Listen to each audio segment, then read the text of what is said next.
सभी को जय माँ काली। कैसे हैं आप सभी लोग। आशा करती हूँ कि माता रानी की असीम कृपा आप सभी पर बरस रही होगी और माँ सबके धन के भंडार भर रही होंगी। आज हम थोड़ा सा सवारी के विषय में बात करेंगे और सवारी के विषय में भी हम ऐसी बात करेंगे कि आप जहाँ देखेंगे आपको बहुत तरीके की बातें सुनने को मिलती हैं। कोई कहता है सवारी होती है, कोई कहता है सवारी नहीं होती है। तो होता क्या है हम ये सब जानेंगे, तो वीडियो में अंत तक बने रहिएगा। और अगर आपको वीडियो अच्छी लगे तो कमेंट में जय माँ काली ज़रूर लिखिएगा।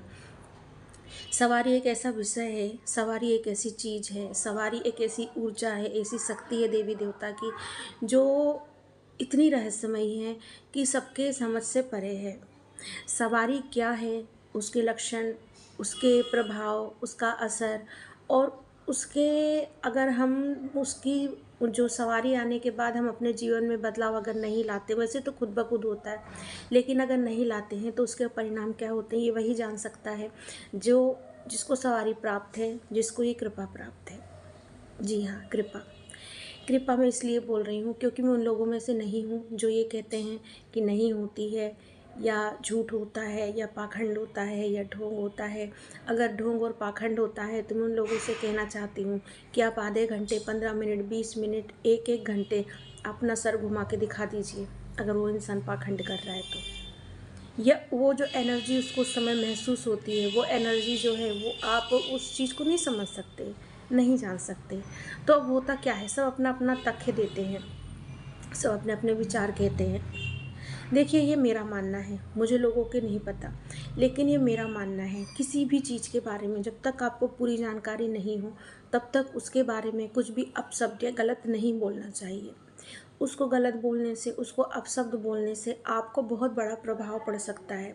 हो सकता है कि जिसके बारे में आप बोल रहे हैं उसको एक बहुत बड़ी पॉजिटिव एनर्जी उसको मिली हो, कृपा मिली हो, और आप उसको गलत बोल रहे हैं और उसका प्रभाव आपके जीवन पर बड़ा ही नकारात्मक पड़ सकता है। इसीलिए मैंने एक वीडियो में कही थी कि किसी भी भक्त को दूसरे भक्त की बुराइयाँ, उसके कमियां नहीं निकालनी चाहिए। आप उसकी भक्ति का लेवल नहीं जानते, आप उसकी भक्ति की जो पराकाष्ठा होती है वो नहीं जानते कि वो कितना तप करके भक्ति किया है। भक्ति करना आसान नहीं होता, ये भी मैंने अपनी कई वीडियो में कही हूँ। अगर आप नहीं जानते हैं तो आप मेरे चैनल पे देखिए कि भक्ति करना भी एक साधना से कम नहीं होता। भक्ति का मार्ग भी एक साधना से कम नहीं होता। अपने ही विरोधी बन जाते हैं, अपने ही हमें गलत ठहराते हैं, अपने ही बोलते हैं कि हम अपने जो अपने खून के रिश्ते होते हैं वो भी हमको गलत बता देते हैं। तो इतना आसान नहीं होता।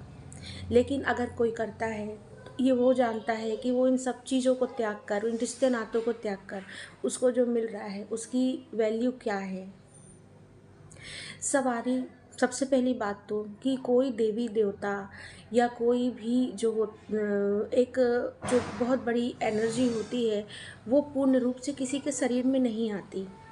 ये कहना कि देवी आती हैं या देवता आता है, इस बात को मैं भी कहती हूँ कि देवी देवता नहीं, लेकिन उनकी एक ऊर्जा, उनकी एक कृपा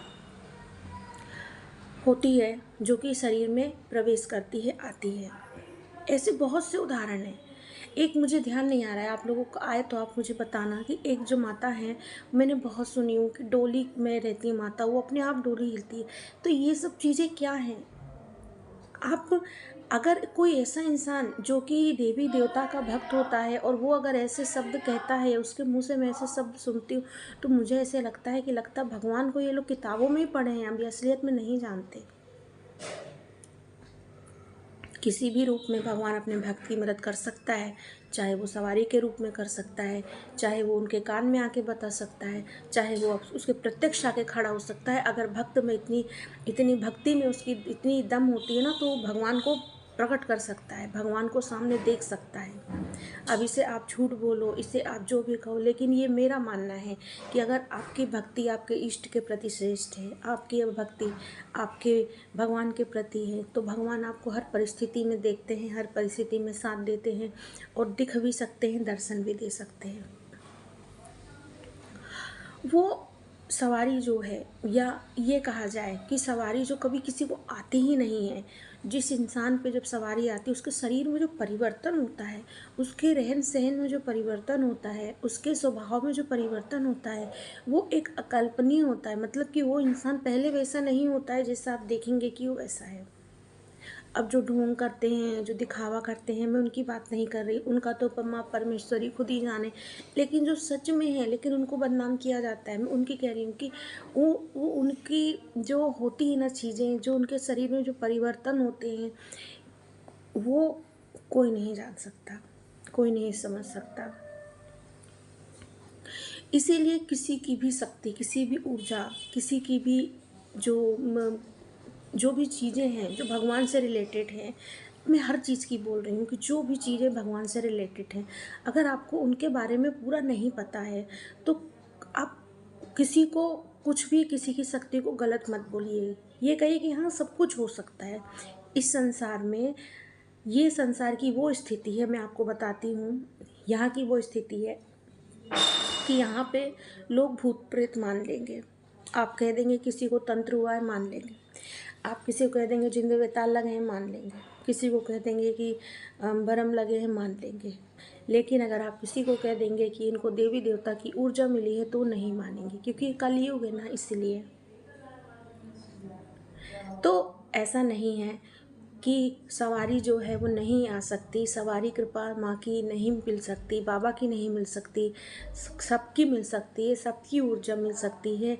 ये कई चीज़ों पे डिपेंड होता है, ये कर्मों पे डिपेंड होता है। एक इंसान के कई जन्म होते हैं, उनके जन्मों पे उन्होंने क्या क्या किए हैं, इस बात पर डिपेंड होता है।